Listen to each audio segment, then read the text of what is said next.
Forward students, हम देखते हैं कि इलेक्ट्रॉनिक कन्फिग्रेशंस कैसे लिखी जाती हैं। स्टूडेंट्स याद रखिएगा कि इलेक्ट्रॉनिक कन्फिग्रेशन लिखने की सबसे बड़ी सिग्निफिकेंस ये होती है कि हमें पता चल जाता है कि इलेक्ट्रॉन्स मुख्तलिफ शेल्स या सब शेल्स में किस तरह से प्लेस्ड हैं। हमें ये भी पता चल जाता है इसके थ्रू कि वैलेंस शेल्स में कितने इलेक्ट्रॉन्स प्रेजेंट हैं, कितने नहीं प्रेजेंट। उसके अलावा स्टूडेंट्स हमें पता चल जाता है कि एक इलेक्ट्रॉन जो है, एक एटम जो है वो बाईवैलेंट है, ट्राईवैलेंट है, टेट्रावैलेंट है, यानी कि आपको वैलेंसी का भी पता चल जाता है या उसका ऑक्टेट कंप्लीट है या नहीं। तो स्टूडेंट्स चलते हैं। सबसे पहले स्टूडेंट्स हम देखते हैं कि हम एटॉमिक ऑर्बिटल्स के अंदर जब इलेक्ट्रॉन्स प्लेस करते हैं तो वो according to their relative energies कर रहे होते हैं। यानी कि स्टूडेंट्स आपके पास एफ ऑर्बिटल्स की एनर्जी ज़्यादा है as compare to that of D, and then students आपके पास डी की एनर्जी ज़्यादा होती है as compare to that of P, and then P की ज़्यादा होती है as compare to that of F S. तो स्टूडेंट्स आप क्या करते हैं कि in the order of increasing energy हमेशा अपना इलेक्ट्रॉन प्लेस कर रहे होते हैं। उसके अलावा स्टूडेंट्स आपके पास एक चार्ट है जिसके अंदर से आप लिख सकते हैं इलेक्ट्रॉनिक कन्फिग्रेशन। n की वैल्यू 1 के लिए, 2 के लिए आपके पास 2 वैल्यूज़ होती हैं। देन आप स्टूडेंट्स इसमें ये भी देख सकते हैं कि क्वांटम नंबर्स कैसे रिलेट करें एक दूसरे के साथ। n की वैल्यू 3 है, यहाँ पे 4, देन 5, 6, 7। तो स्टूडेंट्स इनको हम लिखते हैं कि किस तरह हम देखेंगे इनको। 1s, 2s, 2p, 3s, आपके पास फिर आ जाएगा 3p, देन आएगा आपके पास 4s, देन आप लिखेंगे 3d, देन आप लिखेंगे 4p, 5s, देन आप लिखेंगे 4d, then 5p, then 6s। तो स्टूडेंट्स ये आपके पास हो गई शेल्स। अब जब आप सब शेल्स के बारे में बात करेंगे, जैसे आपके पास p हो गया, तो आप कैसे लिख रहे होंगे इसको? 2px, 2py, 2pz। अब स्टूडेंट्स यहाँ पे हम एक और कंपैरिजन देख लेते हैं। s के अंदर स्टूडेंट्स मैक्सिमम 2 इलेक्ट्रॉन्स एग्जिस्ट कर सकते हैं। s आपके पास जो ऑर्बिटल है 2 इलेक्ट्रॉन्स एग्जिस्ट कर सकते हैं। p के अंदर स्टूडेंट्स 6 इलेक्ट्रॉन्स एग्जिस्ट कर सकते हैं। इसी तरह s के अंदर फिर 2, 3p के अंदर 6, 4s के अंदर 2, 3d के अंदर स्टूडेंट्स 10 एग्जिस्ट कर सकते हैं।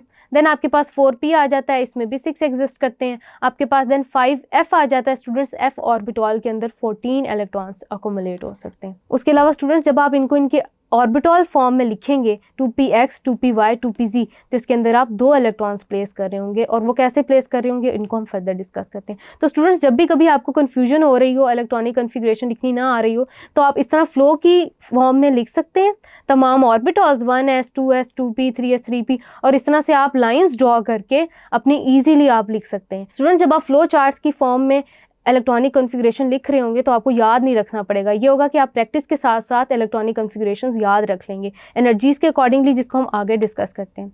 उसके अलावा स्टूडेंट्स कुछ रूल्स होते हैं जो हम मद्देनज़र रखते हैं जब भी हमने इलेक्ट्रॉन्स को शेल्स या सब शेल्स में प्लेस करना होता है। सबसे पहला प्रिंसिपल होता है स्टूडेंट्स आपके पास ऑफ बॉब प्रिंसिपल।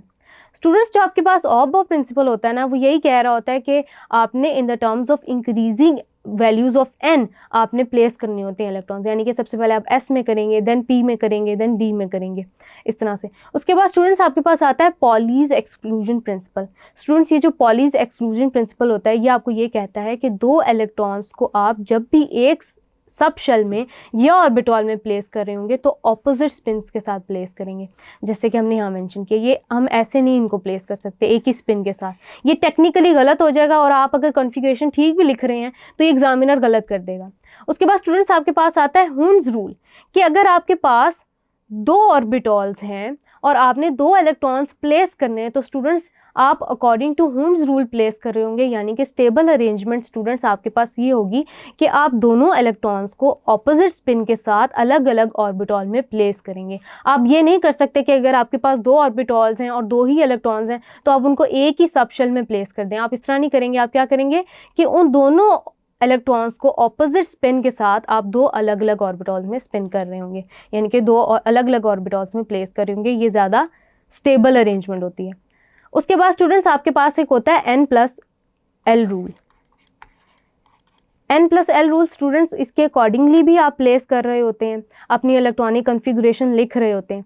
उसके अलावा स्टूडेंट्स आप ये करते हैं कि अगर आपके पास 2 ऑर्बिटल्स हैं और उनका आपके पास n+l की जो वैल्यू है वो सेम हो जाती है, तो आप इलेक्ट्रॉन उसके अंदर प्लेस कर रहे होते हैं, जिसके लिए उसके लिए पहले प्लेस करेंगे जिसके लिए n की वैल्यू जो है वो कम होगी। सो स्टूडेंट्स, हमने ये डिस्कस किए rules of distribution of electrons in different orbitals.